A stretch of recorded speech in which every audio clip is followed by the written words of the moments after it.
we participate on our faculty. So I'm very glad that two of them are here with us in this not easy situation, because I think talking about war in Ukraine is only possible when people who is next to this war, who is next to the situation, who is next to what happened in this place, in a terrible, terrible situation, human situation, migration situation, and also everyday situation, what's happened in this place. So I would like to wish you a very good seminar. Have a good time, have good discuss, good opinion, and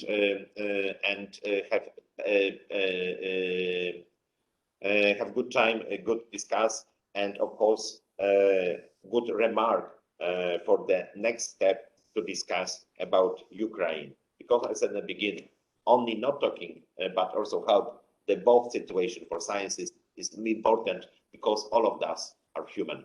This is the most important thing. Thank you very much, Rob. Have a good conference. Thank you.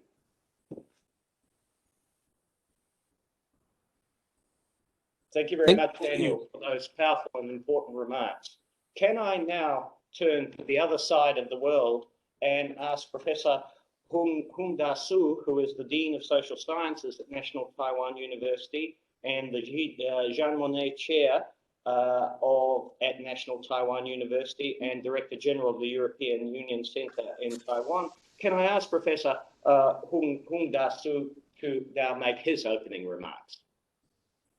Thank you very much.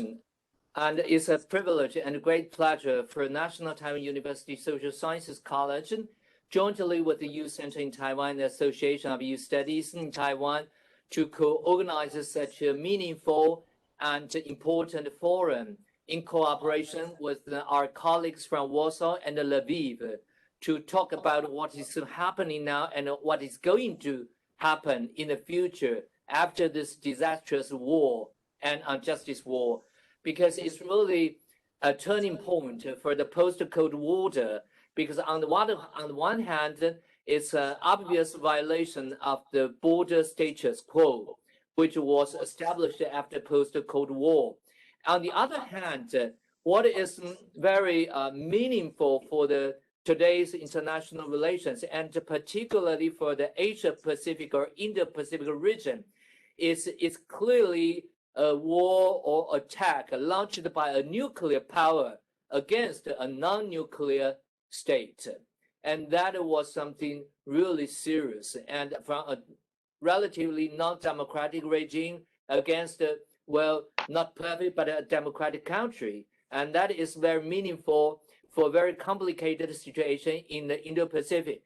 And as you can imagine, as a Taiwanese scholar, as a Taiwanese people here, we focus much on what's going on in Ukraine, the war, the international cooperation, the negotiations, and the reactions from the democracy and from Asia Pacific and even from Beijing. So we pay much attention to what is happening. Well, in the very among the very disastrous images that we see every day from Ukraine. And we hope that this forum could help us update our knowledge of what is going on and help us to link our cooperation with our people in Warsaw and Lviv. And thank you very much for your cooperation, and thank you very much for your co-hosting. Thank you. Thank you very much. Before we continue, may I introduce the EU Ambassador in Taiwan, Philip Jagoszewski, to say a few words to all. Thank you, Mark, very much. I'm really happy to see now friends from Poland, friends from Taiwan, and true experts from Ukraine joining now forces to analyze the situation in Ukraine. This is a topic which is extremely important for Poland, for Taiwan, for the European Union. Russian aggression against Ukraine mobilized the whole world, and Taiwan joined the European Union and joined the coalition of the like-minded. in trying to push for an end to this war. There is a new global order that is being now formed. Taiwan has declared itself clearly on the side of the European Union, and now I have really high expectations from this conference because it brings unique perspectives from different angles to analyze the world as it develops now. So Rob was very much saying that there are days when events accelerate, and we've seen the European Union becoming a geostrategic player over a weekend.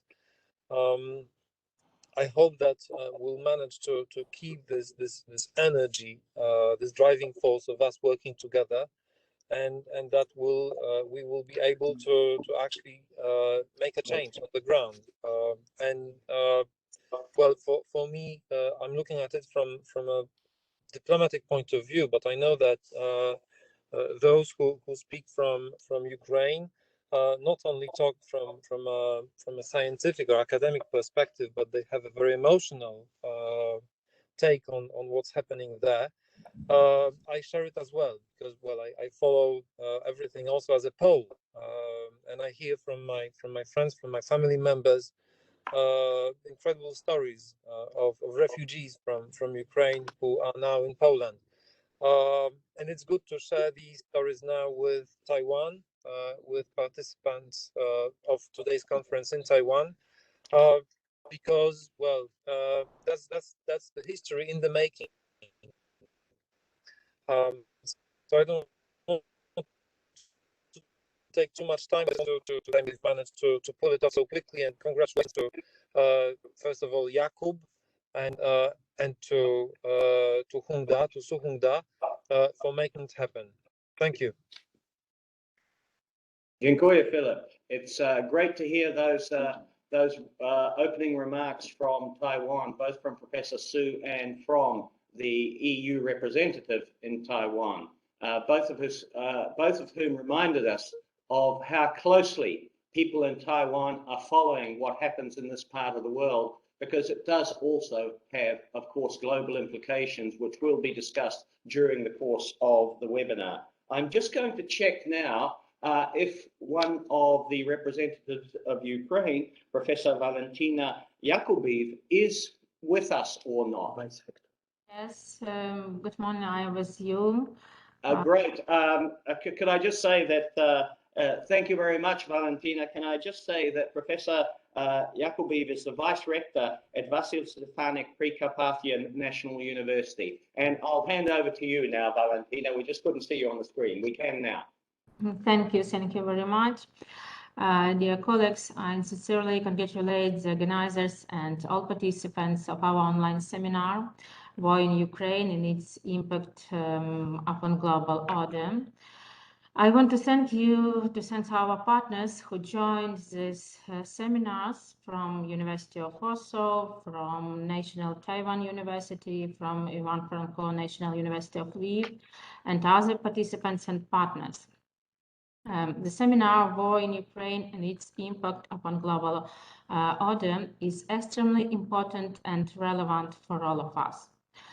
24th of February became a black day for the whole of Europe, and our country woke up to a completely new reality in which the Russian Federation attacked Ukraine for no good reason, destroying our cities and brutally killing civilians.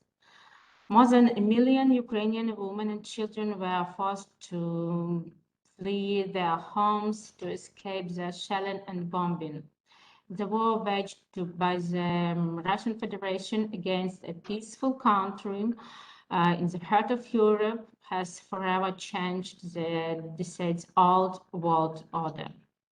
In this difficult time for everyone Ukrainians, we express our sincerely gratitude to our partners for their help and support. We received a lot of letters from different partners. It's very important for us for today. We believe that Ukraine will soon turn this dramatic page of its history and start a new chapter in which there will be no place for wars and inhuman cruelty, and peace will reign in Ukrainian homes. But as we know right now, we have to discuss the situation, we have to influence the situation, and I'd like to wish each of us peace in our countries, and thank you very much for all of us for your help and support. Thank you very much, Vice Rector Yakovlev. Can I now ask the representative from the University of Lviv, who will be standing in, unfortunately, the Dean of the Faculty of International Relations, Political Science and History at Ivan Franko National University of Lviv, cannot be with us. So I'm going to ask someone who's going to be one of our speakers as well, and she is going to say something on behalf of her faculty before she later on delivers her substantive address. And so can I turn to you now, Professor Oksana Krajewska. Thank you very much. Yes, dear colleagues, dear participants of the seminar, the organizer of the seminar, on behalf of the Dean of the Faculty of International Relations of Ivan Franko National University of Lviv, Ukraine, I would like to greet the organizers of this seminar. I would like to greet all participants of this seminar and emphasize the great importance of such discussions nowadays. The war in Ukraine will definitely impact the whole Europe and the whole world, and will determine the future global order and politics. We have really fruitful cooperation with the University of Warsaw, with Institute of Faculty of Political Science and International Studies, and also Center for Europe, and implemented many different projects all together. Now we are looking forward for further cooperation with with organizing organizations, and also from different organizations and participants of this seminar from Ukraine, from Poland, and from Taiwan. We are very grateful for the support for Ukraine you are sending to us all these days. You have demonstrated the solidarity with Ukraine, and this is very important for all of us in Ukraine, and this is very important for all Ukrainian people and for Ukraine in general. And I do believe that we will overcome these challenges, and we will have peace and stability within Europe and worldwide and in Ukraine. Ukraine and I wish all participants of this seminar a fruitful discussion and quick end of the war in Ukraine. Thank you very much, and I will continue during my presentation. Thank you. Thank you for your support. Thank you very much, Oksana, and thank you very much for reminding us of how much the Ukrainian people value the solidarity that is being expressed around the world for the terrible things that are happening in the Ukraine at the moment. We're now going to turn to our substantive presentations, and I'm going to ask our first speaker to speak, but let me just remind all our speakers that they will have 8 minutes each. We have over 160 people in our audience, and I'm sure they will want to put some questions to you as speakers. So in order to allow enough time for that, could our speakers please be disciplined and remember to stick to 8 minutes in their presentations. And the first of our speakers, because it's so important to hear Ukrainian voices first of all and above all, the first of our speakers will be Professor Ihor Hurak, who is from the Faculty of History, Political Science and International Relations at Vasyl Stefanyk Precarpathian National University. Can I now ask you to speak, Professor Hurak? Good morning, dear colleagues. Thank you so much for invitation. I think it's very important and necessary meeting, especially in this time. So my presentation, I would like will try to share my presentation for all.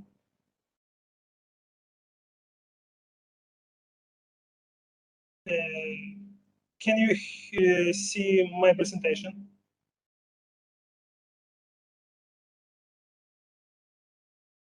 Yes, we can. I think Yes. the Chinese end is handling the sharing. So, Professor,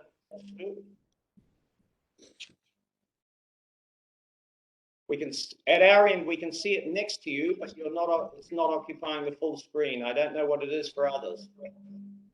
Okay. But I think you can go ahead.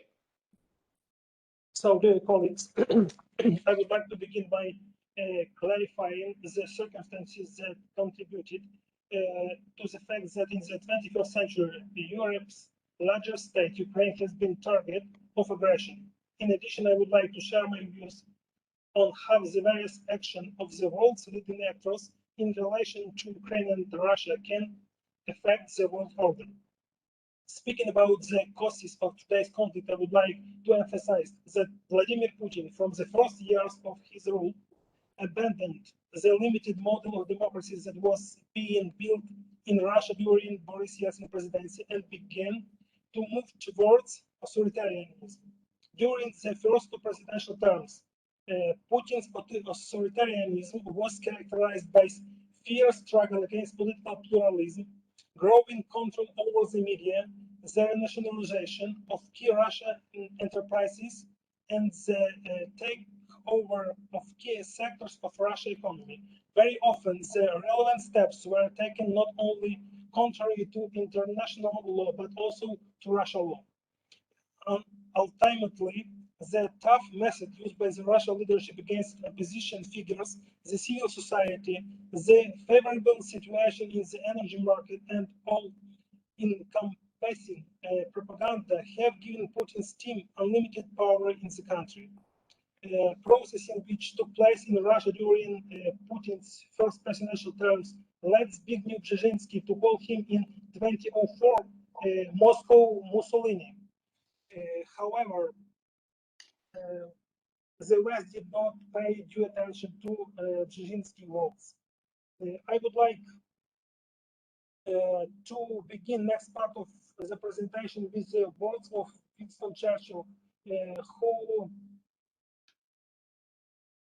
who said, an epicenter is one who feeds a crocodile hoping it will eat him last. For a long time, the leader of Western democracy have supported and fed Russia, strengthened Putin's regime by their own money, hoping that at some point it will satisfy its appetites and stop. However, as claimed in the 16th century, Francois Rabelais' appetite with food, we know very well that Putin has a very good appetite. Unfortunately, for a long time, Western leaders were unaware of threats posed by Russia or pretended not to be aware. In February 2007, Putin made a harsh, unique speech. The West did not give this speech due importance. In August 2008, Russia first attacked Georgia, and later, counter the Medvedev-Sarkozy plan, Russia recognized the so-called independence of Abkhazia and South Ossetia. Russia also did not withdraw its armed forces to the previous location. The West quickly forgot about it. During the EU-Russia summit in November 28, the official Brussels announced the resumption of negotiation with Russia on a new bilateral agreement and plans for an agreement that would lay new foundation for European security. In November 2009, the EU and Russia launched the Partnership Modernization Initiative. In October 2010, in Lviv, the leaders of Germany, Russia, and France discussed the creation of a single area of economic and security cooperation. A similar situation was with the United States. In July 2009, President Barack Obama and Dmitry Medvedev launched a policy of reset, and so on and so on.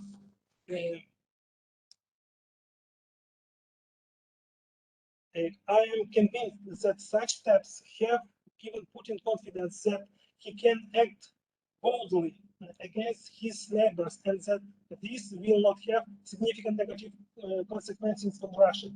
Such steps by Western leaders were also one of the reasons Putin annexed Crimea in February 2014.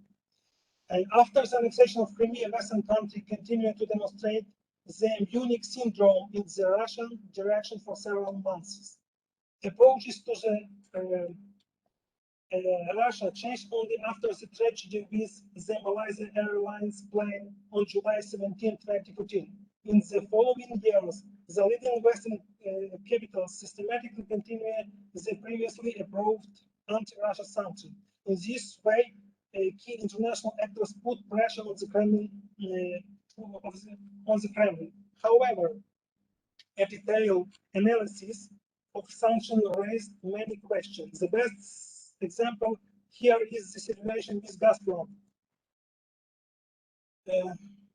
We know that from the beginning of Vladimir Putin's rule in Russia, Gazprom was a financial base and political tools for his team. However, the EU did not include in it the sanction list. I would like to recall a few cases that demonstrate the inconsistency of the West on containment of Russia. In September 2018, French President Francois Macron in the interview said that Vladimir Putin dreams of dismantling the European Union. While he stressed, I do respect Vladimir Putin and I am one of the leaders who says we need to construct a new security and defense architecture with Russia. In June 2019, a decision was made that allowed Russia to return to full participation in the Parliamentary Assembly of the Council of Europe. It should be taken into account that Russia has done nothing to rectify the situation that in 2014 deprived it of the right of vote. In August 2019, US President Donald Trump proposed to return Russia to the G7. With such approaches from the West, the Kremlin leaders did not try to change the way they solve their problems in the international arena. Putin was just waiting for Western leaders to start looking for dialogue with Russia again.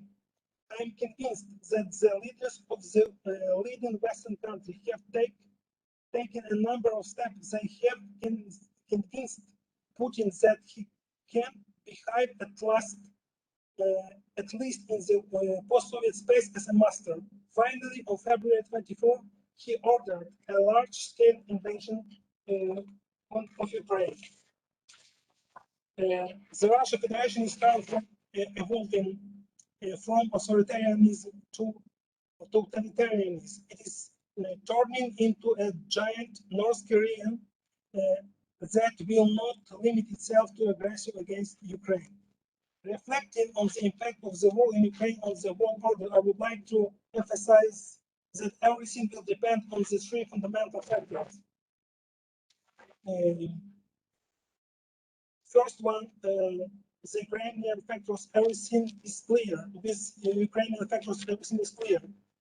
Inflicting significant losses of the Russian army, Ukrainians do not intend to surrender despite the difficult humanitarian situation with the occupied Ukrainian cities and towns.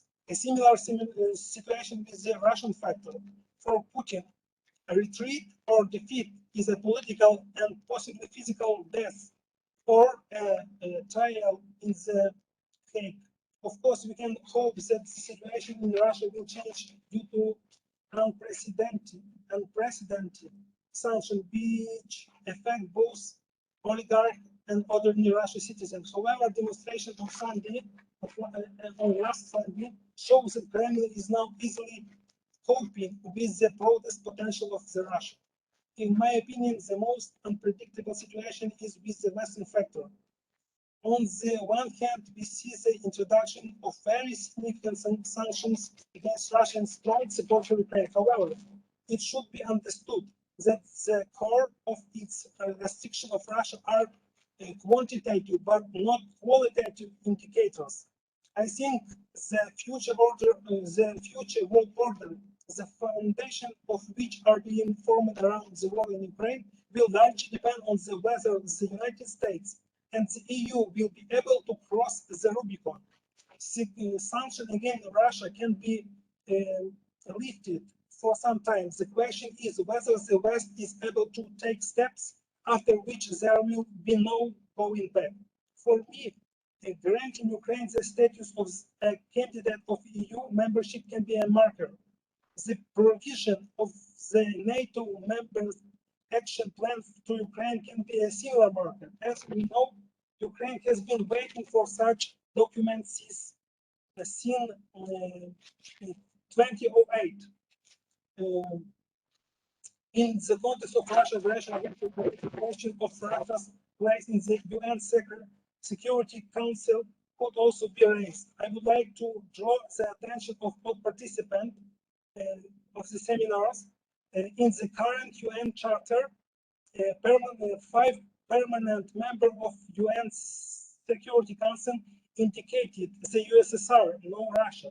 And finally, since the beginning of the large-scale Russian aggression against Ukraine, the question of closing the sky over my country has been raised. Frankly speaking, I do not expect the alliance to take such steps. At the same time, I hope that the Western partners will be able to at least provide Ukraine with sufficient air defenses and aircraft to prevent the Russian military from destroying Ukrainian hospitals, schools, and residential buildings.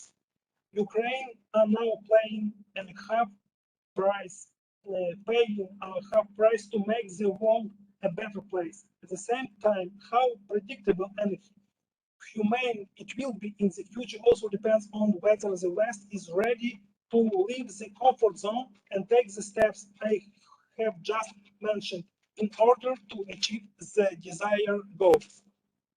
Thank you for your attention and glory to Ukraine. Thank you very much for giving us a true voice from Ukraine, Ihor, and for reminding the audience of the prospect of that Rubicon that lies in front of all of us. So thank you very much for your comment. There'll be opportunities, of course, to ask questions to Ihor later in the seminar. Can I now ask the second of our Ukrainian voices to appear on the screen? Professor Oksana Krajewska from the Faculty of International Relations at Ivan Franko National University of Lviv. I don't understand the translation too well, but if I am to ask... Oksana, can I just check if we could not hear you could make sure that your volume is up? Or by the president, the commander-in-chief. We could not hear you. Can you hear me now? Try again. Can you hear me now? Yes? We can. Yes, this is better. Great, thank you. Hello, dear colleagues, dear friends. Thank you very much for inviting me for this seminar and present about the situation, what is going on in Ukraine and what we have now. And I would like to start with the historical perspective, because this is really very important for all of us and for our colleagues to understand this situation and why we starting this and why we have this war now and what was happening during this long time starting from 2014. Today is the 15th day of the war in Ukraine. And for us in Ukraine, this war started in 2014. This began in February following the Ukrainian Revolution of Dignity and initially focused on the status of Crimea and parts of Donbass, internationally recognized as part of Ukraine. So this is what we had in 2014. And following the Euromaidan protests and revolution resulting in removal of pro-Russian President Viktor Yanukovych in February 2014, pro-Russian unrest erupted in parts of Ukraine. On the 27th of February 2014, Russian forces without ensigns began taking control in Crimean Peninsula. They took hold of strategic position and captured the Crimean parliament, raising a Russian flag. Security checkpoints were used to cut the Crimean Peninsula off from the rest of Ukraine and to restrict movement within the territory. Russia organized a widely criticized referendum whose outcome was the Crimea to join Russia, and then the annex of Crimea. So this was the start of this war we had now. You can see on the map how it was done in that year. And this is what we facing now in Ukraine. And later on, we had a war in Donbass, and this war was also started in April 2014, demonstrated by pro-Russian groups in Donbass region of Ukraine, escalates into war between the Ukrainian military and Russian-backed separatists of the self-declared Donetsk and Lugansk Republic. In August, we had an unmarked Russian military vehicles cross the border into Donetsk Republic. So the history is repeated once again. And undeclared war began between Ukrainian forces on one side and separatists intermediate with the Russian troops on the other, although Russia attempts to hide its involvement. What we have during these 5 years, the war resulted into the static conflict, with repeated failed attempts to see ceasefire. In 2015, Minsk agreements were signed by Russia in Ukraine, but a number of disputes prevented them being fully implemented. By 2019, 7% of Ukraine was classified by the Ukrainian government as territory occupied territories, while Russian government had indirectly acknowledged the presence of its troops in Ukraine. The escalation of war which we are facing now started in March 2021, when Russia began gathering troops and military equipment near the border with Ukraine, creating an international crisis and raising concerns about the potential invasion. Satellite images showed the movement of armed vehicles, missiles, and other heavy weapons. By December, more than 100,000 troops were stationed near the border. NATO accused Russia of planning an invasion, which is denied. Russian President Putin criticized the enlargement of NATO as a threat to his country and demanded Ukraine to bar it from ever joining the military alliance. On the 21st of February 2022, Russia officially recognized the two self-proclaimed separate republics in Donbass and openly sent troops into the territories. Then the real war started. Following the Russian military build and Russia-Ukraine border from late 21, the war expanded significantly when Russia launched a full-scale invasion of Ukraine on 24th February 2022. We will remember this date for our whole life because it changed our life, it changed Europe, and it will change the whole world in particular. A lot of children died during, and civilians died during these days, and many of them even we remember yesterday the Russian army destroyed the hospital in Mariupol. This was an awful tragedy. Russia violates all legal norms. They kill civilians and children, destroy our cities, and fire and everything on their way. They invaded our land at night without declaring war. These are the actions of real genocide and terrorism. This is the pictures of children which were died during this war. And this is, it should be stopped for ever. And Russia, much of international communities have commended Russia for its action in Ukraine, accusing it of breaking international law and violating Ukrainian sovereignty. Many countries implemented economic sanctions against Russia, Russian individuals or companies directly after invasion. We are very grateful for the support of our colleagues, and you can see the aggression resolution on the aggression against Ukraine. We are very grateful for all countries who supported this resolution and who voted in favor of this resolution and give a possibility to move forward within international support. And many European countries help us to host refugees from Ukraine now. Thank you very much to our Polish colleagues and Poland for such a position and help for Ukrainians here in Poland. We appreciate your solidarity with Ukraine. Thank you very much for different European countries and all the world for this support we are facing, we are feeling, we are having in Ukraine. This war will definitely change Europe and the whole world. Everyone should identify its attitude toward this war and Russia. And this moment, the meeting of two ministers of foreign affairs of our Ukrainian minister Dmytro Kuleba and Russian Sergei Lavrov is taking part in Turkey. And we will see what will be the decision and what will be the agreements and solution undertaken. Despite the big support of all the sanctions, we still need more actions from the European Union and NATO and the whole world, such as we are asking about closing sky over Ukraine. We are asking about military support and more sanctions in order to stop the war. Thank you very much, and glory to Ukraine.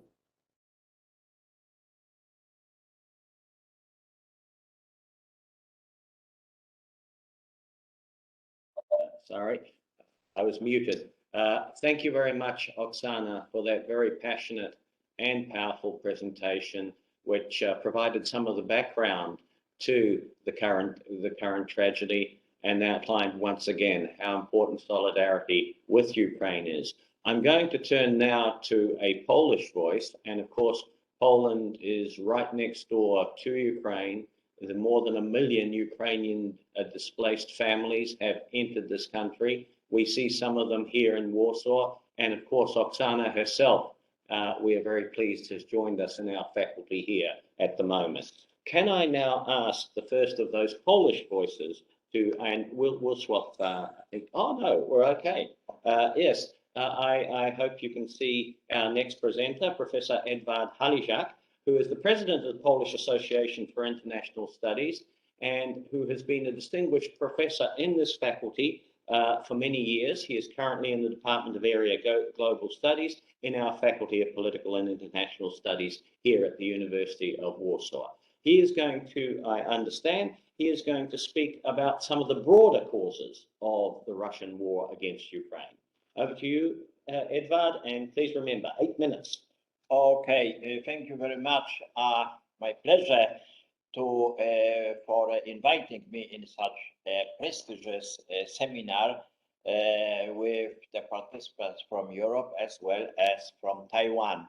I am very familiar with the Taiwan issue. I have a lot of students over there, and I admire Taiwan as a political entity with its own identity, dreams, and independence.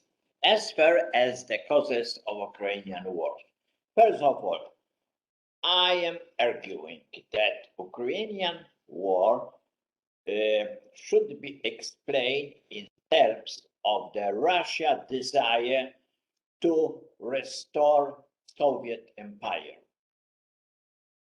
Vladimir Putin made a lot of statements in which he argued that collapse of the Soviet Union was the greatest strategy of the 20th century. So, from the beginning, he started to build a strategy in order to regain the losses. For him, the losses, the fact that Russia lost its sphere of influence in Central Europe, and this sphere of influence was fulfilled by the NATO, was treated by the Russians as an inherited danger to their plan to restore the Soviet Union. History shows us that all endeavors to rebuild, to restore empire, which have been already collapsed, failed. Roman Empire made a lot of reforms in order to restore. Great Britain did the same. Earlier, also Dutch and France, but all colonial empire failed totally. The same happened is happening to the Russia. I'd like to explain Russia behavior from the three theoretical perspective perspective from IR theory. First of all, realist perspective. According to realist perspective, Russia treats NATO and NATO eastward expansion as a great insecurity for them. NATO was treated as an enemy. So by Russian elites and by Russian society. What was very interesting that in 1997, NATO countries offered Russia cooperation in the form of NATO-Russia Council. From 1987, Russia had an excellent access to the NATO elites, to the NATO information, by placing a lot of spies at the NATO headquarters. But in spite of this, the competence of such a council was very large, and Russia, to some extent, was even treated as an unofficial member of the NATO. But Russia was highly unsatisfied with this fact, because NATO expressed was the essence of the Western values, and Russia were not prepared to obey these values. And what is more important, NATO was treated by the Vladimir Putin since 2007 as an obstacle to his plan to restore the Soviet Empire, the Soviet Empire.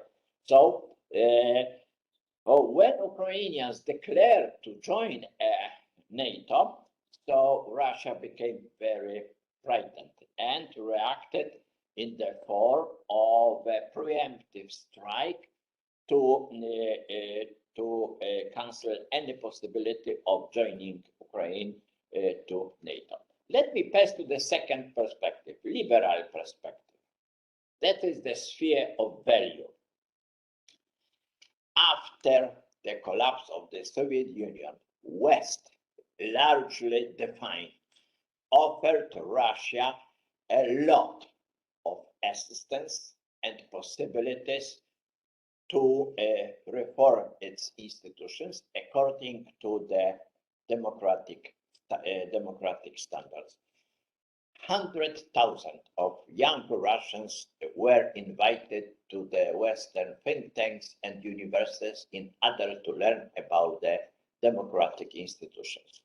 Russia was granted great access to all international institutions. European Union offered a large program of cooperation, but unfortunately, the Russia as a society, as a culture and civilization, was not prepared to accommodate to the Western liberal values.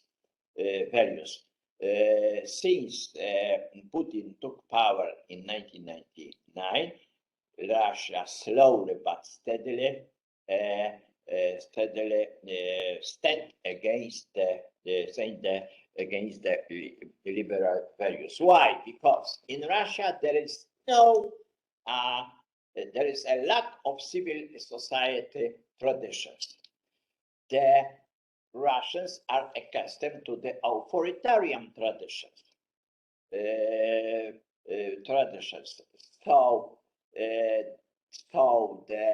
When Putin took power, they were more eager to accept its proposal to set up political system in Russia according to authoritarian model than to accept some, not all, but some Western values. Russian society, Russian culture is deeply embedded in the authoritarianism. I am very skeptical about the possibility to reform Russia and to democratize Russia. From the point of view of liberal values, Ukraine, which became the liberal democracy with the system of free elections of presidents, government, and parliament, although this democracy was not ideal and sometimes was to some extent corrupted, but nevertheless pose a great threat to the Russian society.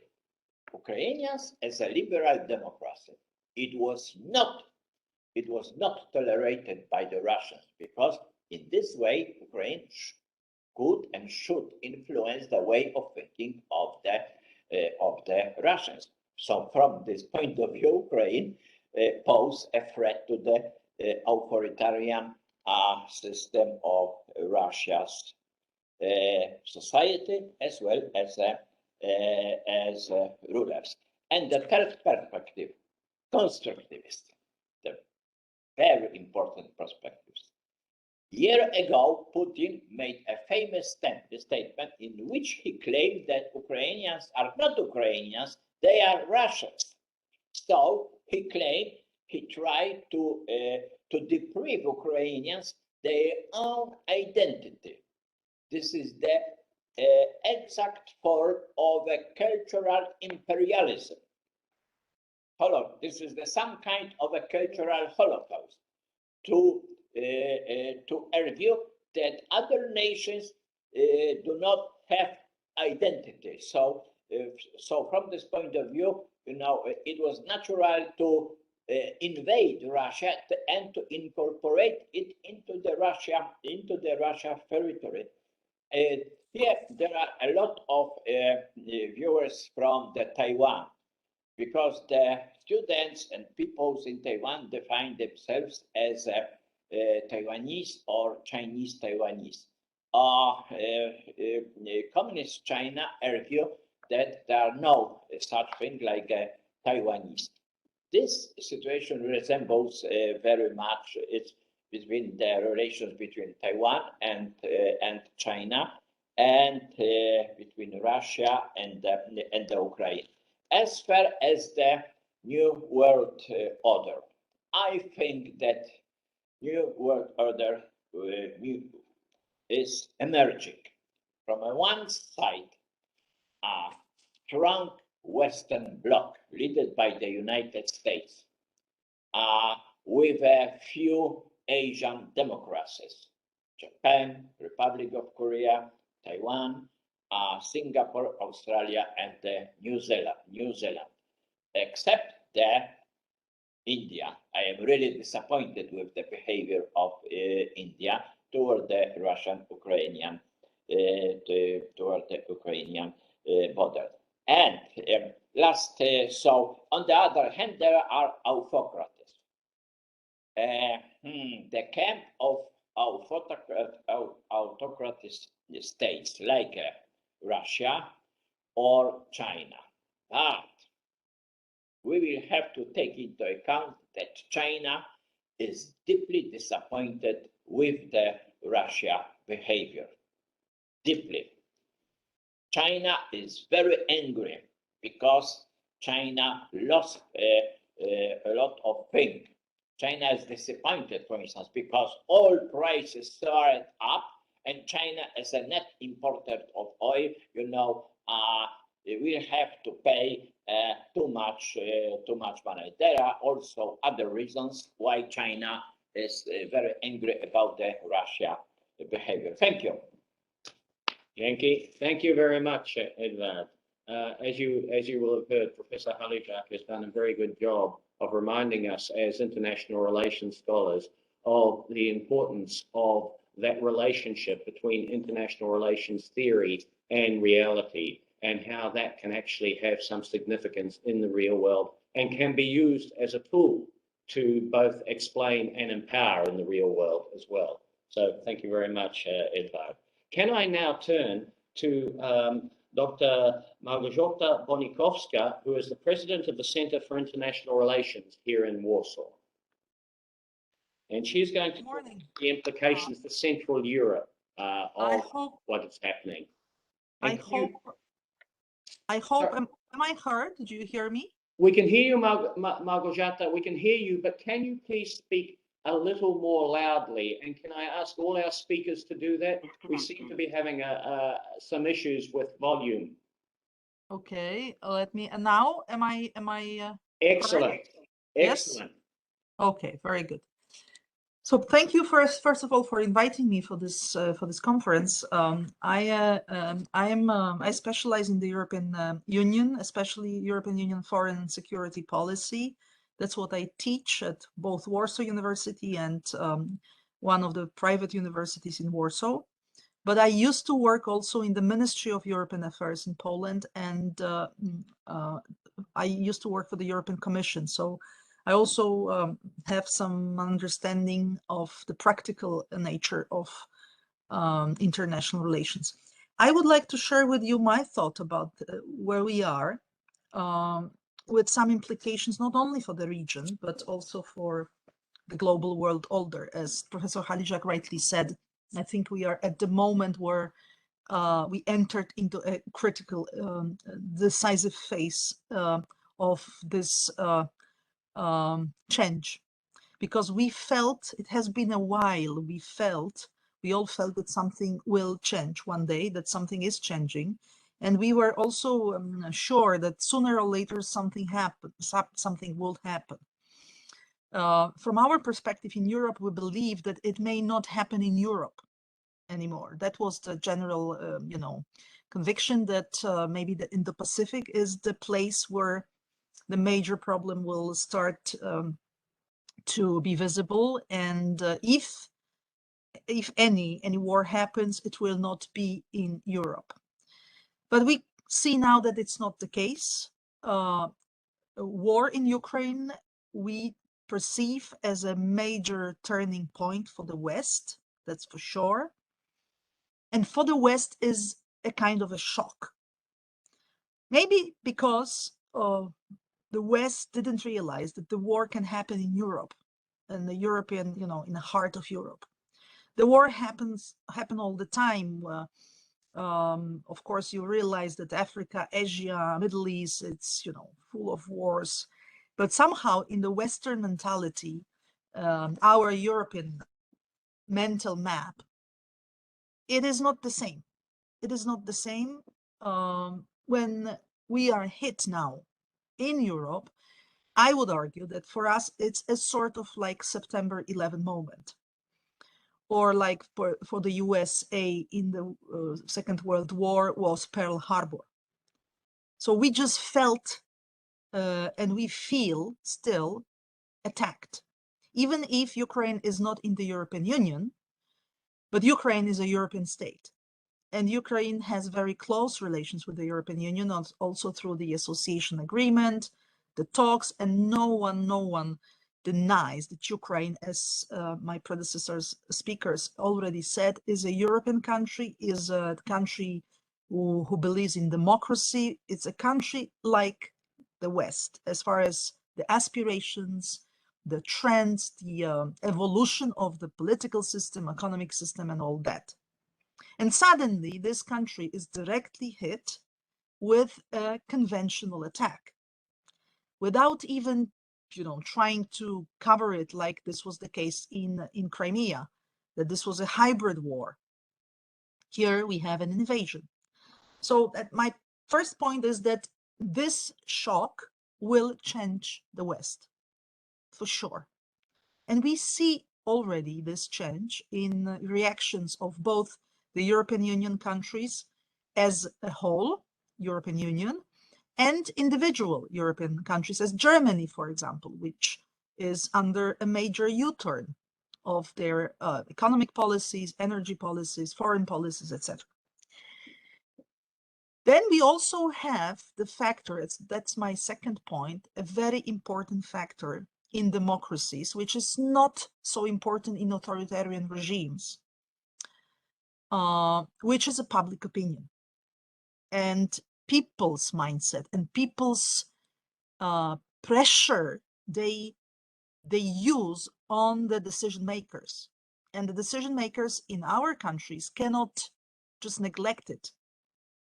So now we have a situation where the opinion, the public opinion all over the Western countries, in democratic countries, both in Europe, United States, and also in other democracies like Japan, South Korea, is speaking one voice, is a no-go for such actions, and it's followed by people who are on top of the business.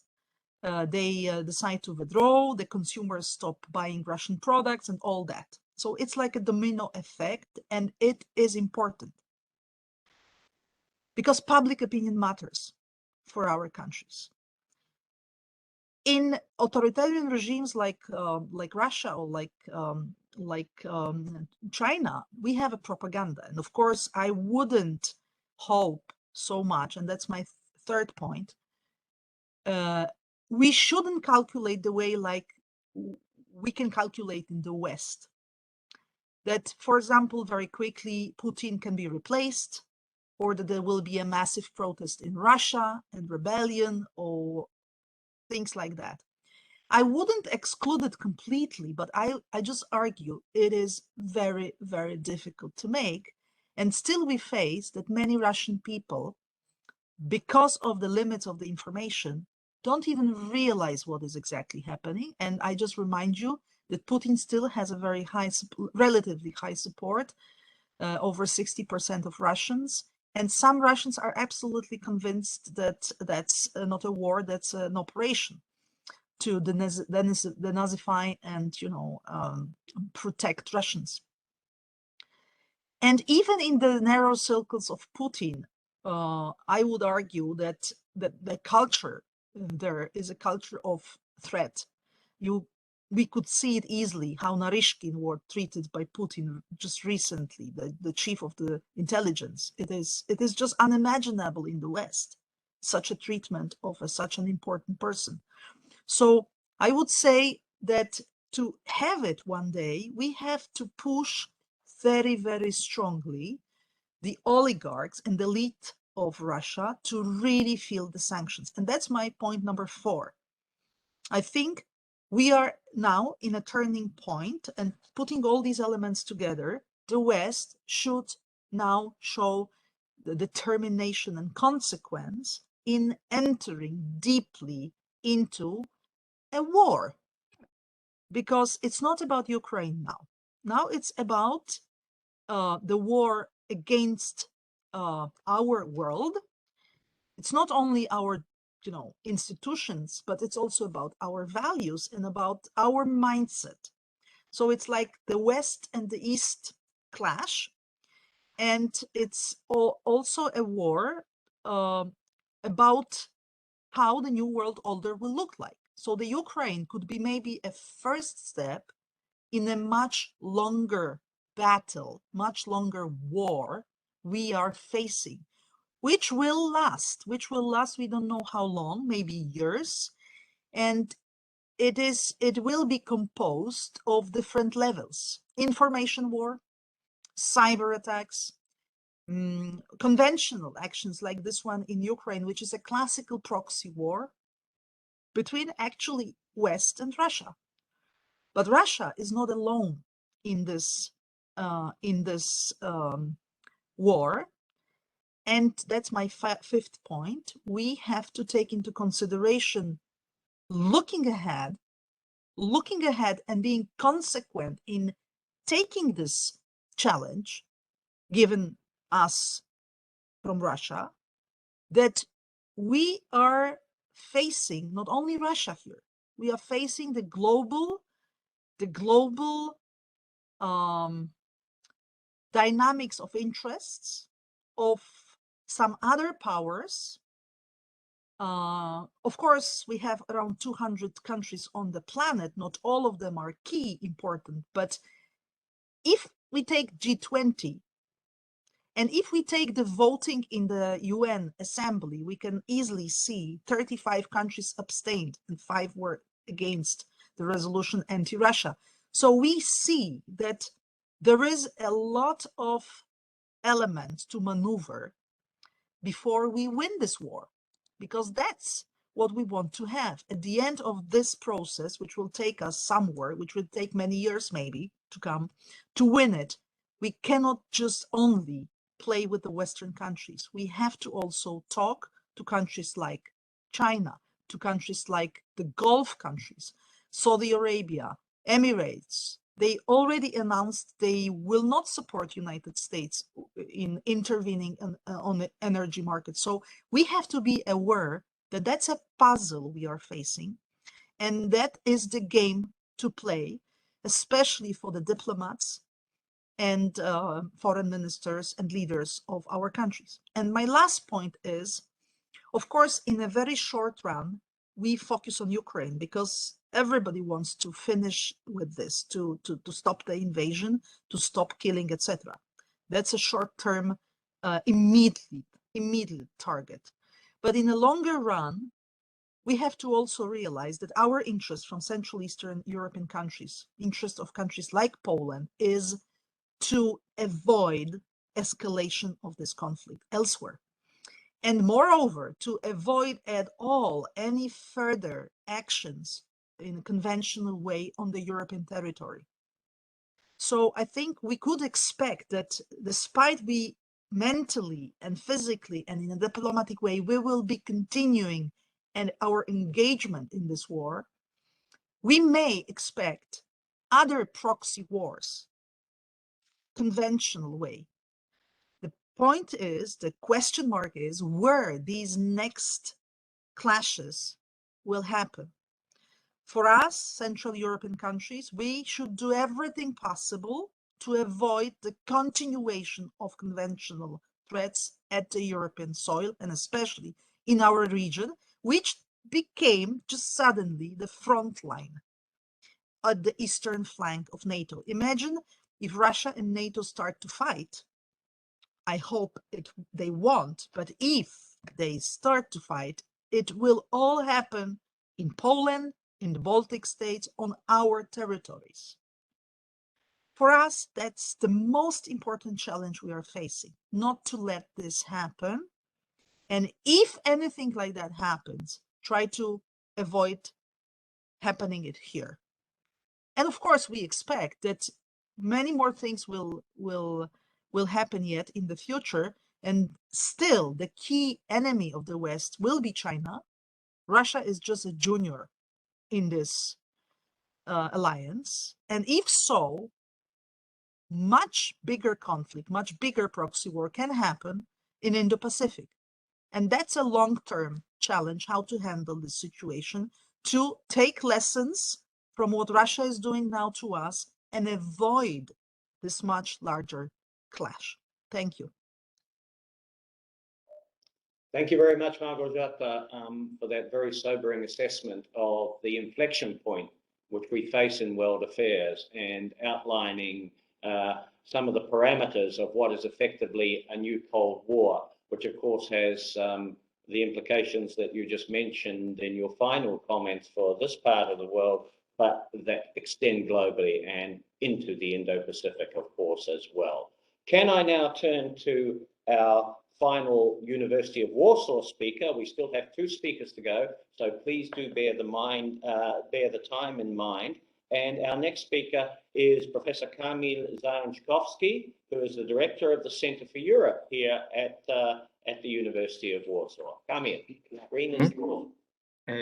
Welcome all of you. It's a great pleasure for me to be a part of this very, very important seminar. And of course, I will try to put some 5-6 points to our discussion. And I think that 7 minutes, it will be enough for me. So let's start. The point number one. Definitely, I fully agree with Professor Haliczak and Małgorzata Bonikowska. This war is a turning point in the history, but not only in the history of European Union or Europe. You must understand that it is a turning point not only for Europe, but for the global order. Definitely, it is the biggest crisis since World War II, and it will have a huge consequences, not only for European security, but for global order and for global security order.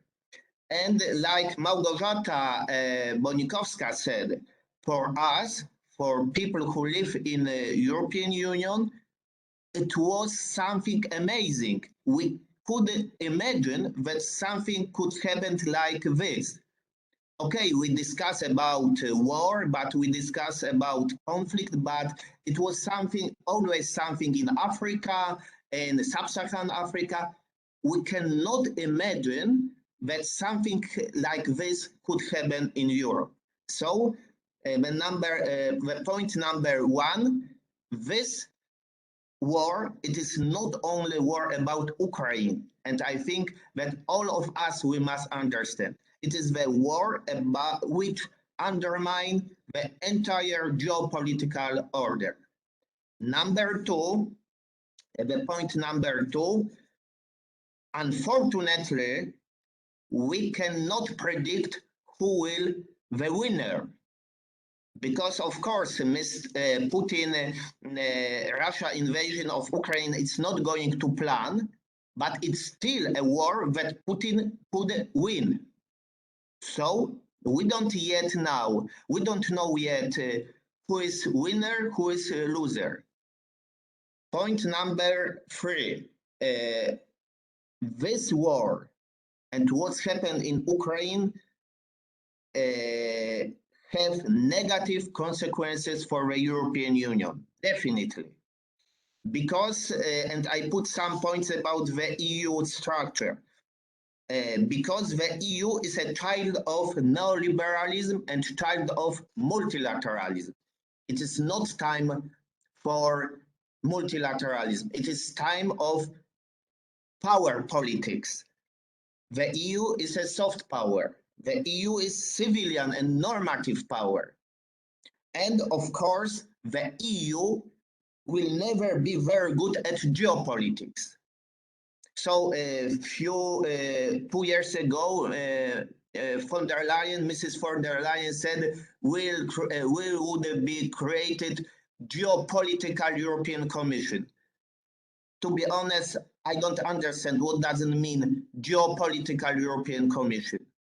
The EU consists of member states. Member states could be, we can analyze it from the perspective of geopolitical, but not European Commission.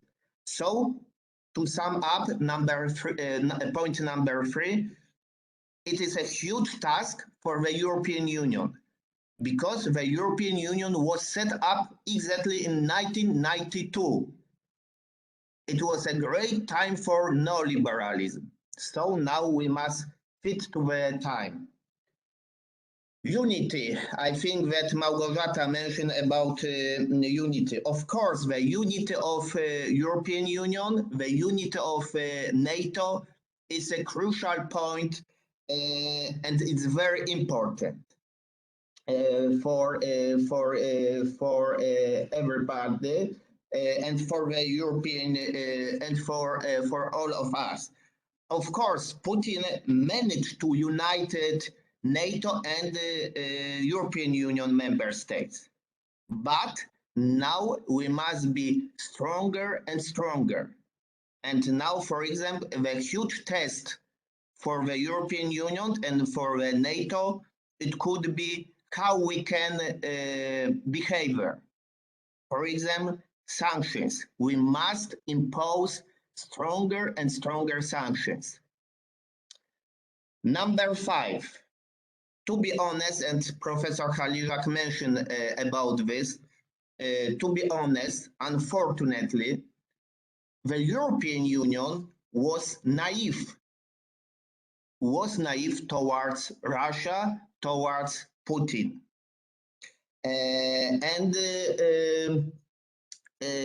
If you look in history, if you look at the 90s, and I teach my students, if you look at the 90s, following the end of the Cold War, the European Union, and especially France and Germany, thought, okay, we can talk with Russia, we can make business with Russia, we can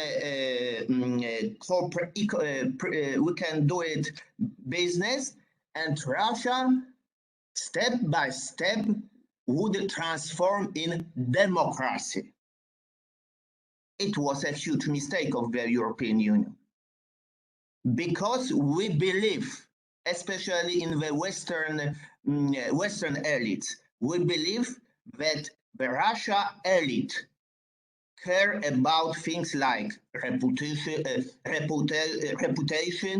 that Russia elite cares about things like democracy, human rights. Forget, like Professor Khalizak said, I put some his sentence that the elite of Russia is not fit to our democracy. We were naive. And what's going on? In 2005, Mr. Putin said the Soviet Union disintegration was a huge mistake and huge catastrophe. So it's nothing new.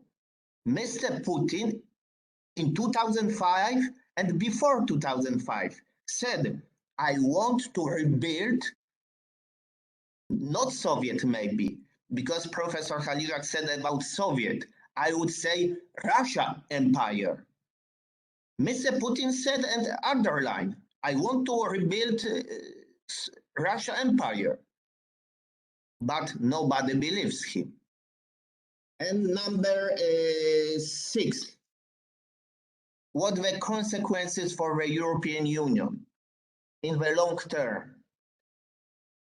To be honest,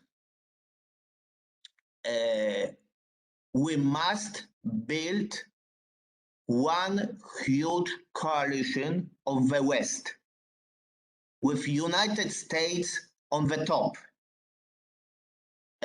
I don't believe in European army.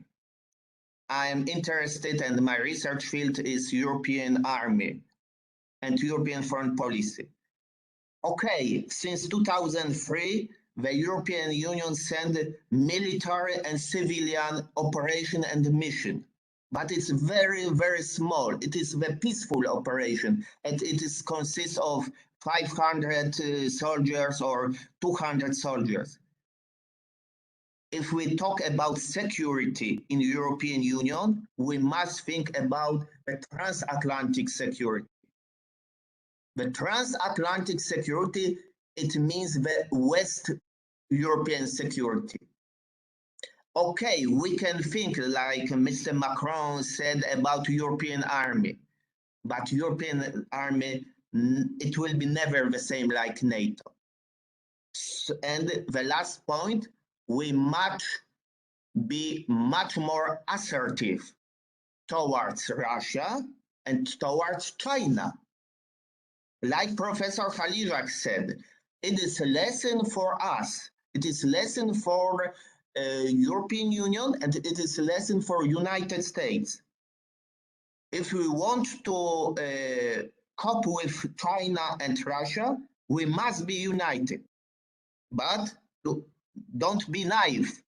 Of course, it doesn't mean that the differences will disappear. It's still differences. It could be. If you look at the Middle East, we can see a different approach of the United States and the European Union. If you look at the global economy, also we can see differences. But we have one common issue. If we want to be number one in the future global order, it means to create it, like Professor Khalizak said, the coalition of the West. United States, the European Union, Japan, South Korea, and like Professor Khalizak, and I must say to Jakub Zajotkowski, I am a little disappointment of India. So we must learn our colleagues from India. You must choose, like with women. You cannot have 10 women. You must choose one woman. It means the West. Thanks a lot. Spoken like a Trzaskowski, Kamil. Thank you very much for outlining some of the implications and challenges for the EU that arise out of this situation. Can I now turn to our final speaker, who is in Prague at Charles University, and that is Dr. Yuri Bonilitsek from the Institute of International Relations at Charles University, one of the other great institutions here in this part of the world. Over to you, Yuri. Thank you very much. I would first like to thank you for inviting me to this panel or discussion full of distinguished guests.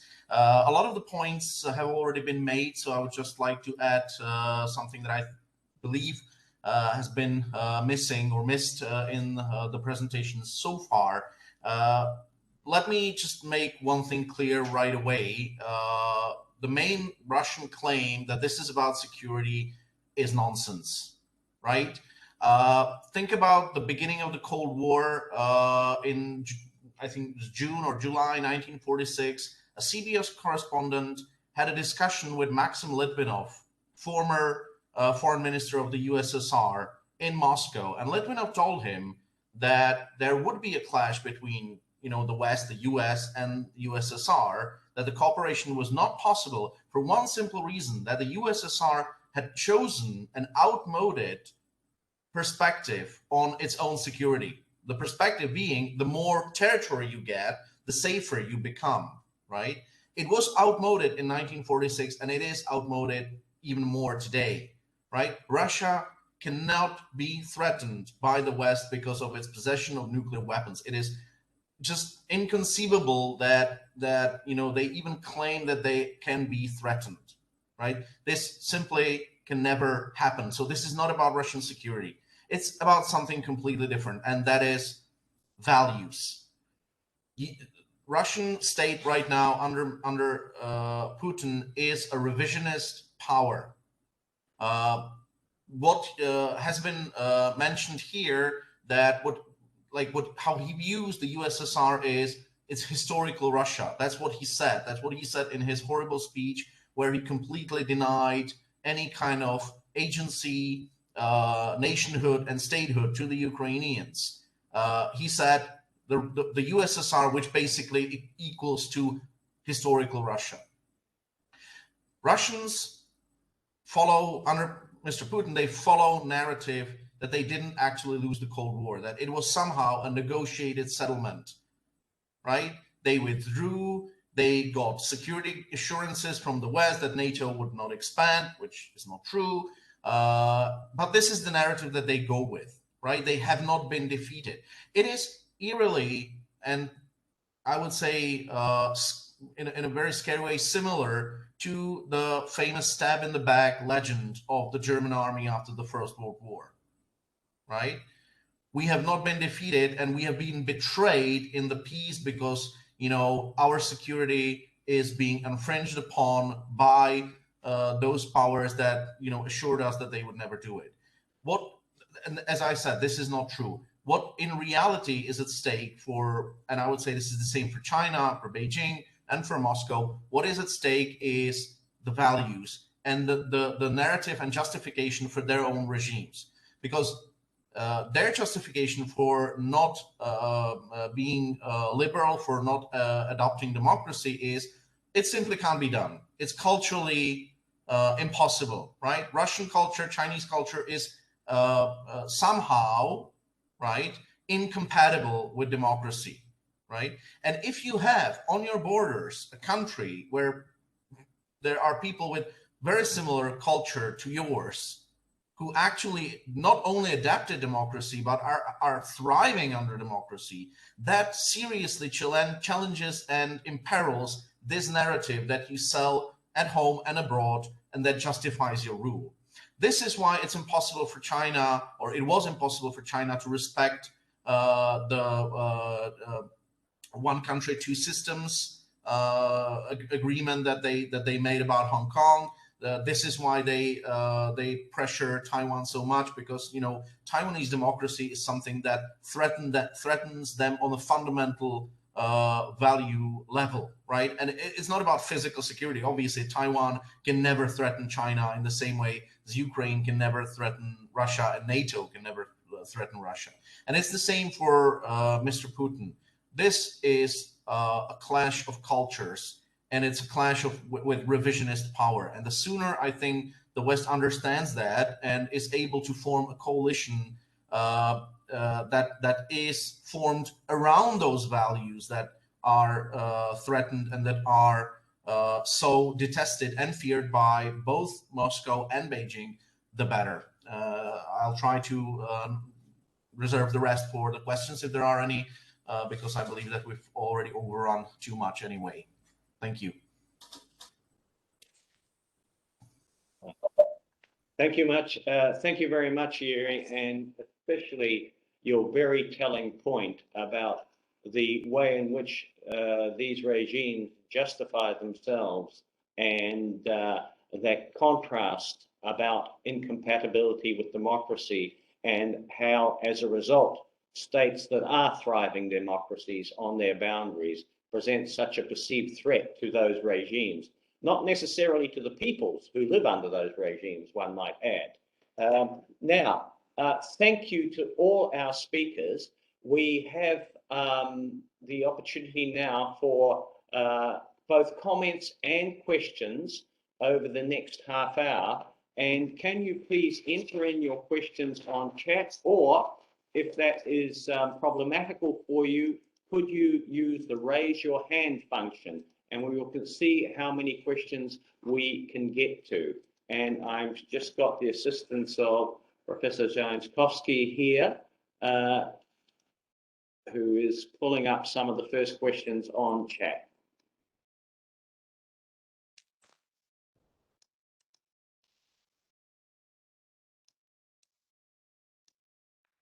And please let us know if you want to address your question to a specific speaker or to speakers, to the panel in general.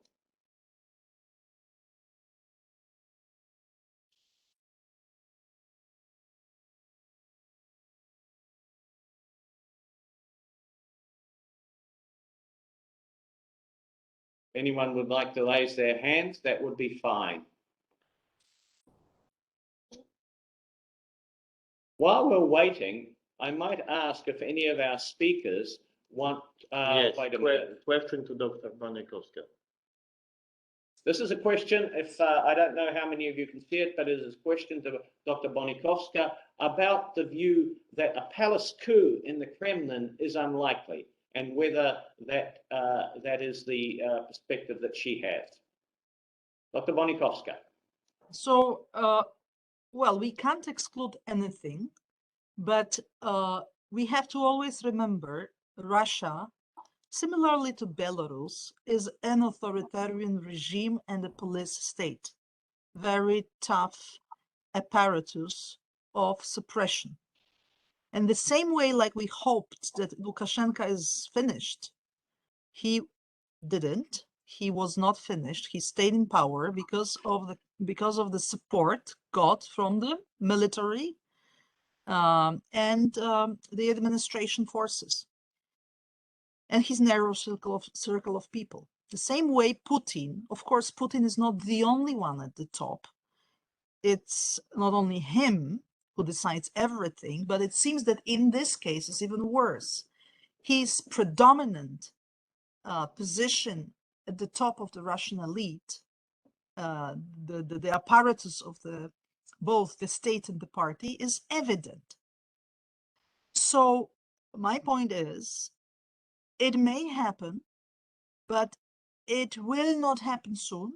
It may only happen when this elite, and especially oligarchs, will have a feeling that they risk more when they have Putin than without him.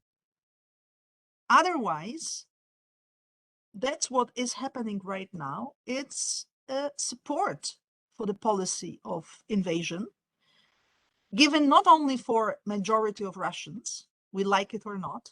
I'm not saying by all the Russians, but I'm saying by majority of Russians. Same way, the apparatus and the elite is still sticking with Putin, because mentality of these people is different than ours. It's different than ours, and also their perception of what is happening is very different. Don't forget, we are talking about a country which is prepared for this action. It has been many, many years. The propaganda, the explanation of what Putin wants to achieve, how, you know, Russia was. And I agree with Yiji here. I totally agree. We are, I think, having here a parallel with Germany from 1919 after Versailles, where the German society and German elite had a feeling that they were treated badly, because actually 1991, when Soviet Union collapsed, it was nothing happened to the Russian elite. Russian Federation emerged as a newborn country. A lot of territories were lost. Don't forget, 14 new countries emerged. Not only Ukraine, 14. So when you look at the map, you see how big was the loss, territorial loss, comparing Russian Federation to Soviet Union. So Russian elite was not punished in any way for Cold War. Nothing happened. They fully integrated with the world elite, with the Western elite at all levels, politically, business-wise, in financial way, in every way. So the West started to think that, you know, that's maybe the best way. The same mistake was done with China, but in a different way. With China, we hoped more business we have in China, more factories we have in China, more democratic China will become, which didn't happen. With Russia, we said more business we have with Russia, more contact we have with Russia, more elite interactions we have.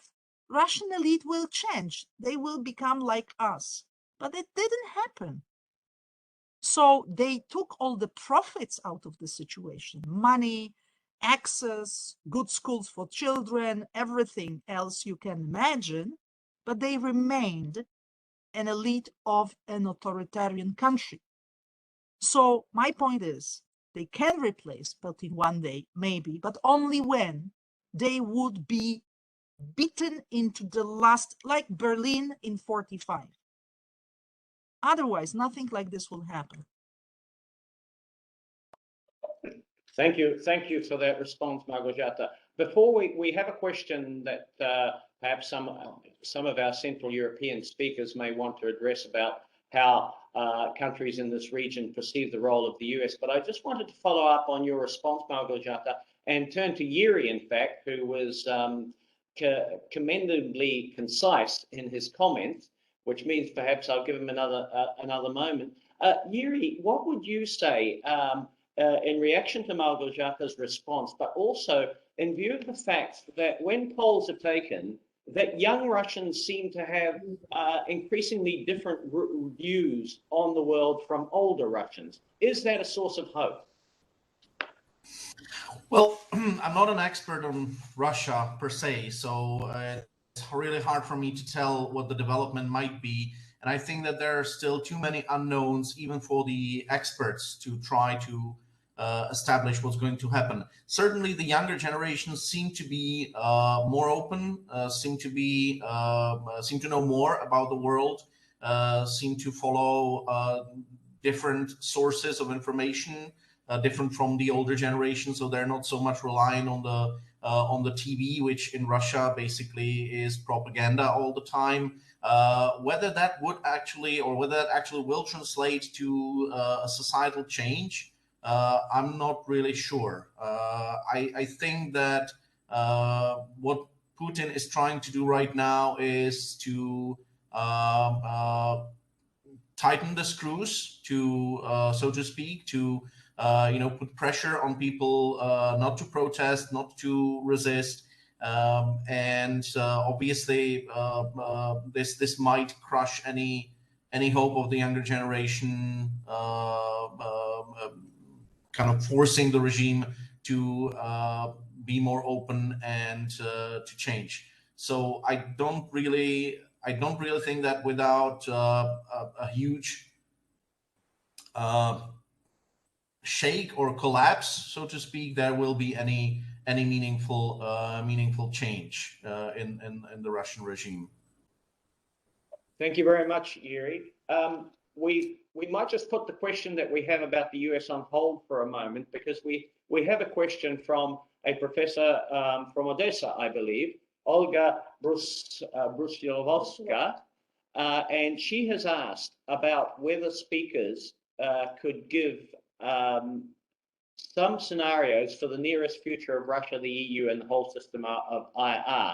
And perhaps in response, I don't think we can have all our panelists respond to that question, but I might turn to the person next to me here in the room, Professor Halijak, first of all, and maybe Kamil Zayachkovsky might also want to make a comment on this one. But first, I'll ask for a brief comment from Professor Halijak. Okay, thank you. As far as the scenario for Russia, two factors will be taken into account. First one, economic factors. Now we are seeing the huge economic sanctions imposed on Russia. The effect of these sanctions will be cumulative. So within 1 week, 1 month, and 1 year. So this is unprecedented move orchestrated by the United States and the West against one country. So we will have to assume that in a perspective 1 year, the Russian economy will collapse. That is, will start to develop, to produce more GDP, and the Russians per capita GDP will be much lower. So but we are not able to imagine all consequences of this huge economic sanctions. We will have to wait and see. But the prospect for Russia are very gloomy from economic point of view. This is economic war, and we will learn how economic war will be effective.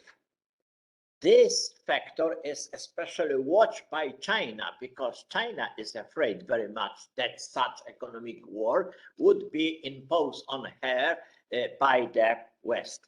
But second factor, military one. Please do not forget that Russia is possessing nuclear weapon, and the West will have to come to some terms with Russia as a possessor of nuclear arsenal. This is great leverage possessed by the Russia. So the Russia will not be totally excluded from the international system due to the possessing of nuclear weapon. As far as the EU showed great cohesion, and what is more important, EU showed that also is transferring itself into the military power. For the first time, the European Union leaders decided to finance additional arms for supporting Ukraine and allow Germany to be rearmed. So the greatest unexpected result of this war is a tendency to converting EU as a hard power. Up to now, we treat EU as a soft power, but no longer. It will be a second center of hard power, second center after the United States. and what as far as the international system concerned. As I said, the new bipolarism will emerge between democratic camp and authoritarian states. But this bipolar system will be much, will not be rigid. It will be rather soft, because the question is connected with the China, because China don't want to be a part of the camp against the West, because China profited a lot from liberal order, and China is not interested in breaking up links with the liberal order camp. Thank you very much, Professor Halijak. Kamil, did you want to make? Yes, only a few words because I fully agree with Professor Halijak. Point number one, of course, huge economic sanctions. The Moscow and Putin and whole Russia, we should be isolated. Total isolation of Russia on the economic and political issue. And please remember, because we never mention about this, huge economic sanctions means a huge pain for Russia, but also for the West. And we must remember this, because if we want to impose huge economic sanctions, it means that also we must pay. But it's my opinion, we should pay, because we fight about the peace in the world, in the global order. So number one, total isolation of Russia. And the sanctions must hit also in common people, because sometimes my colleagues said, okay, the sanctions should be hit in Putin, in oligarchs, but not in common people. No way.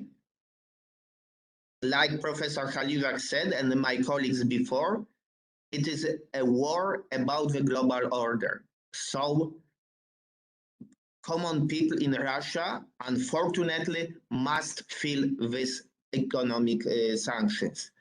Number two, I think that EU, like Professor Halijak mentioned, will develop step by step and would be much more assertive. And please remember, and I mentioned in my papers, civilian power, EU is civilian power, but it doesn't mean that we cannot have military equipment.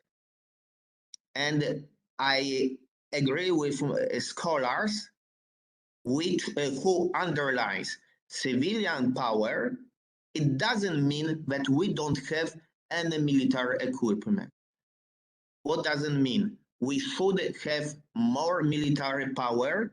We should send military aid to Ukraine, and we should have more military approach. But it doesn't mean that we'll have military army, European army. Because like I said in my presentation, I don't believe in this. So global order, the last point, the West with a liberal attitude and approach, and the autocrat regime like Russia, like North Korea. So the world, it could be once again divided on two parts. Thanks a lot. Thank you, Kamil. I think we have a number of interesting questions that I hope everyone has been able to see on the chat function. And I think I might just hold off, and we'll see later if we have the one about, if we will have a chance for any of the panelists to address the role of the United States. Just quickly, I think obviously the role of the United States has been crucial. And just today, Kamala Harris is in this city, and it reflects the re-galvanizing of transatlantic relationship as well. But But I'm going to put a hold on that one because I think there are some questions here that in part relate more closely to the links between what is happening here and what is happening in the Indo-Pacific. And in particular, I'd like to first, and there are some questions about the relationship between some Middle Eastern states as well, and whether their relationship between the United States, with the United States is shifting. And we may turn to that next. But first, let me ask, because it's been mentioned several times, let me ask our panelists, and I suspect that Professor Halijak might be the first one to make a brief comment, but ask our panelists about the question of India. And disappointment has been expressed in this room and on the part of the panel about India's position. And I wonder if I could begin by asking Professor Halijak, in view of that, what do you think this means for the position of India in the shifting international order that so many of our panelists have talked about? And if you could just say a word about that quickly, and then I'll ask if any of the other panelists want to comment on that, because of course it is a crucial element of what is happening in both the globe, but particularly the Indo-Pacific region. Professor Halijak? Thank you. It turned out that close relations between India and the Soviet Union during the Cold War survived. India's political elites are highly accustomed to the good relations with the post-Soviet Russia. So this is a tradition. But on the other hand, India plays an important role in US strategy in Indo-Pacific region. From the point of view of the United States, this is very disappointing stance. It means that India's elites are very traditional, accustomed to the past way of thinking. The fact that it's explainable because India depends, for instance, on Russian military equipment, aircraft, and other military equipment. This is one factor. The second factor is a lack of ability to accommodate, to take into account new developments. I think this is the great fault in India's foreign policy in assessing the environment. There is an interesting question connected with the Saudi Arabia. And this conflict will have a great influence on the balance of power in the Middle East, especially between the Saudi Arabia and the Iran. The fact that Iran will be allowed to export oil to the West made Saudi Arabia very angry. And this is the beginning of great shift of alliances between Middle East power with the United States. I can only imagine that in the coming decade, Iran will substitute the Saudi Arabia as a main ally of the United States in the Middle East. It will have a tremendous shift in the regional power because Iran and Saudi Arabia are eternal competitors. They are not enemies, they are eternal competitors. Thank you, Professor Halijak. You may note that those of you who can follow the chat that we're getting some comments and a lively interaction with those on the chat. And I will want to come back to one question on the chat, but I see that Professor Bronikovska, Dr. Bronikovska, you have your hand up. So I'll give you just one minute. Just two things. As far as India will be absolutely crucial for the West, the behavior of India, because India is in a trap in a way between the friendship with Russia and the fear of China.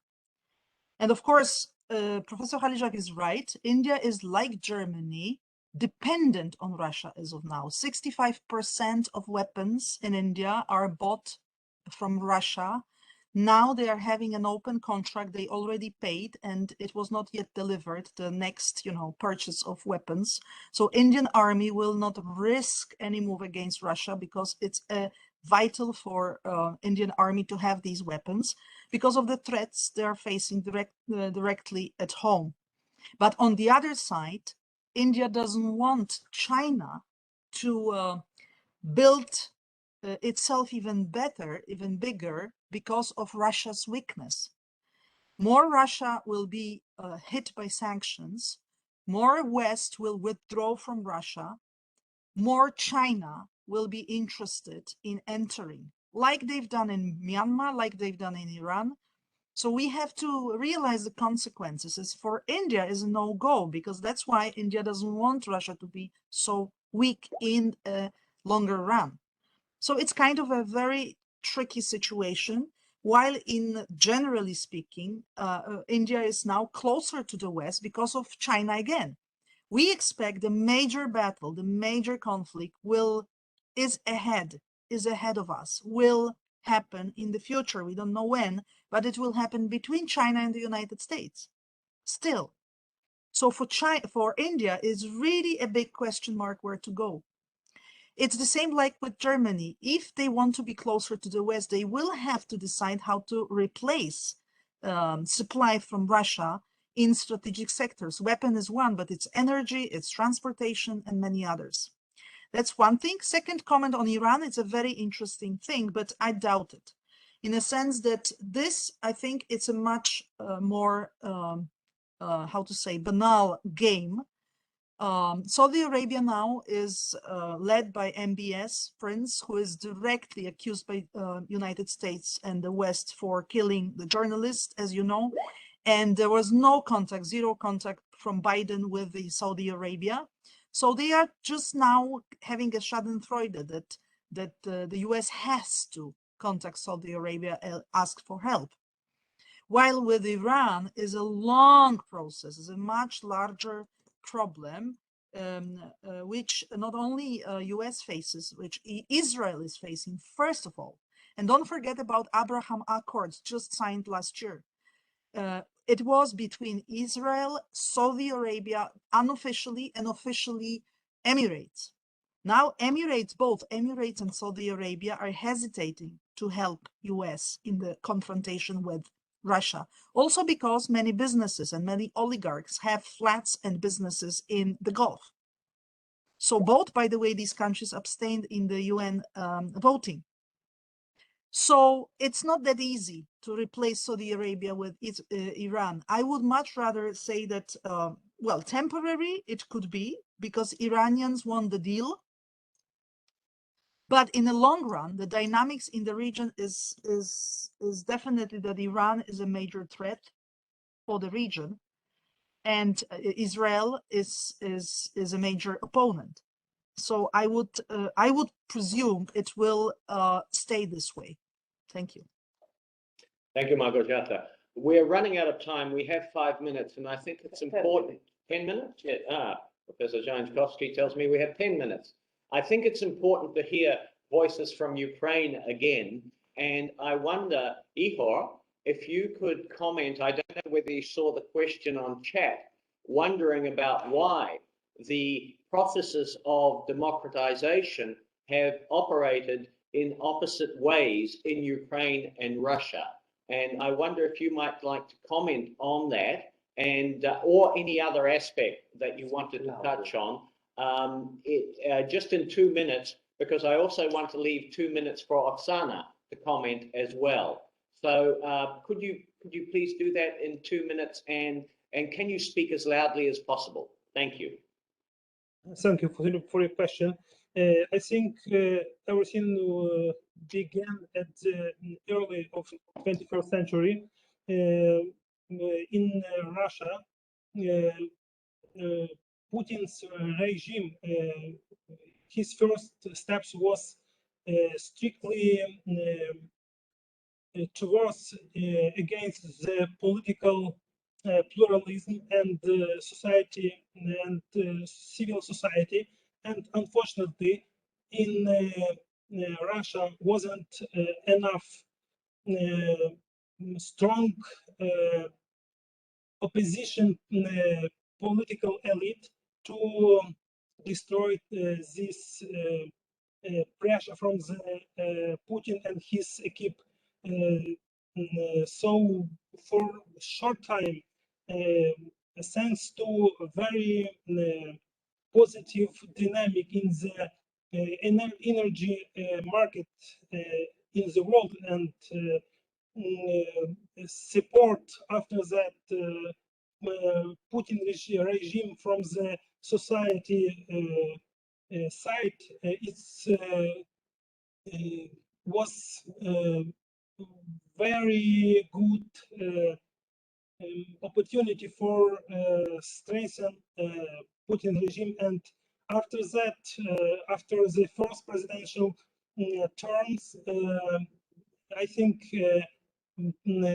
Russian opposition don't have chance change something in the Russia. And after that, using the court, using the policy and another illegal means, St. Petersburg keep take under his control every process in the country. And unfortunately, as well as Russia don't understand Ukraine, West leaders don't understand Russia, and against this change in Russia, they supported President Putin for a long time. And even after such crime, it was as it was in Georgia, they do step towards Russia, and I think it was a problem. From Ukrainian, in Ukrainian, the situation was another, and Orange Revolution opened big opportunities for rise Ukrainian society, civil society, and after the 5 years, it was complicated to change situation even under the presidency of Yanukovych. So I think it's the main reasons. Thank you very much, Ihor, and thank you for being so succinct as well. Now I'm going to turn to Oksana next to me for her final reflections.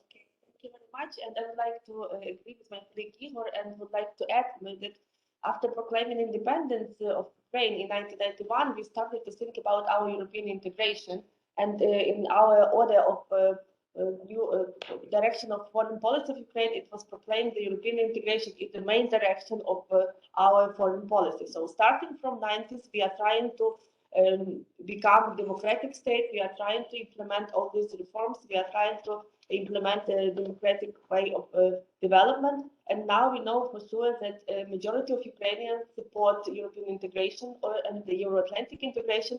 And it is even written in our constitution. In 2019, we adopted changes to our constitution, and we proclaimed that we would like to become a full member of European Union. And as you know, on the 1st of March 2022, President Zelensky applied for membership, for Ukrainian membership to the EU, and we do believe that our application will be reviewed in short term, and even despite the war, we will have this open way for European integration within Ukraine. So that's why in Ukraine we always see this inspiration toward European values, European history, European culture, and that's why it was done for us to become more democratic than Russian.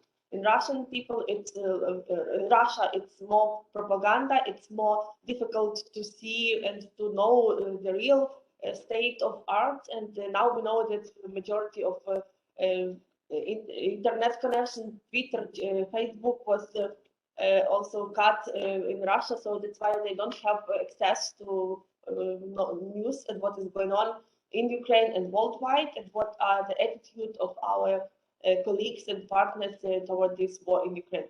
So that's why I do believe that Ukraine and all international community will overcome these challenges, will finish this war, and will establish democracy and peace in Europe for the long lasting peace in future. Thank you.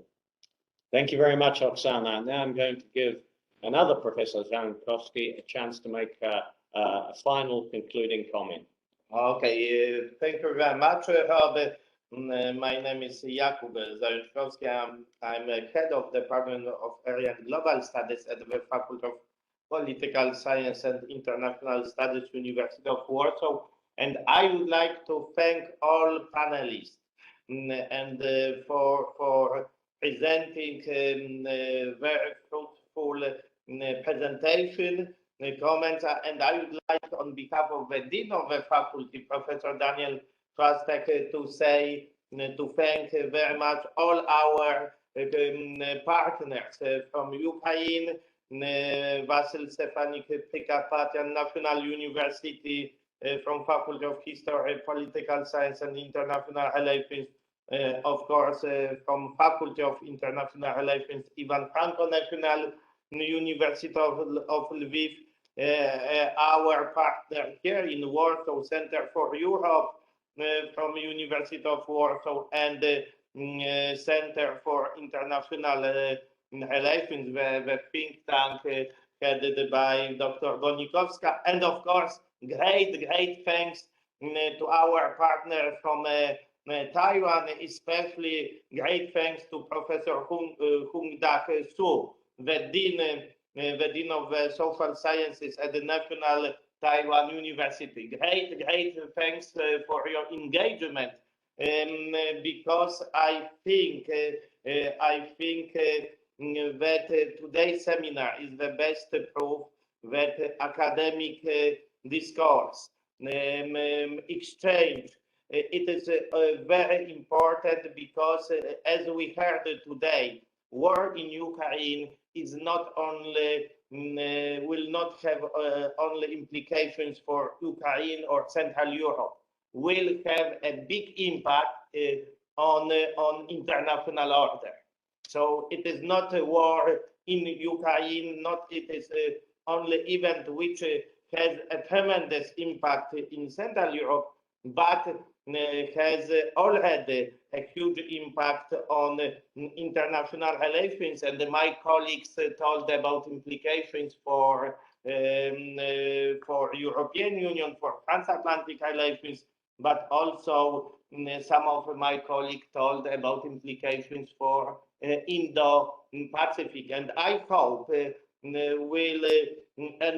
I would like to inform you that we are going also to have the next seminar, probably in May, which will focus mainly on implications for Indo-Pacific, because I think we need to discuss, we need we should have a discourse on this topic also with our partner from Ukraine. I think it is very important, and I mentioned our co-organizer from Lviv and from Ivano-Frankivsk, but among our guests, I could see also professors from Odessa, professors from Vinnytsia, from National Donetsk University. So I'm very happy that all of you took part in today's seminar. So once again, on behalf of Dean, I would like to thank all of you, all speakers, and also all guests, also from Taiwan. Thank you very much, and have a nice evening in Taiwan, and have a nice day here in Europe. Thank you very much. Thank you from me too. And of course, dialogue is the lifeblood of democratic society. Thank you from Warsaw. Thank you. Bye-bye. Thank you. Thank you. Bye-bye. Thank you very much. And thank you, particularly professors from Ukraine. Thank you very much. Professor. Thank you. Thank you, Professor. Thank you. Bye-bye. Thank you very much. Have a good Professor day. Olczak. Thank you, Igor. Yes. See you all. Thank you, Camilo. Thanks a lot. So now Thank you. Bye-bye. Thank you. So now we are. See you again and goodbye. Bye. So that's.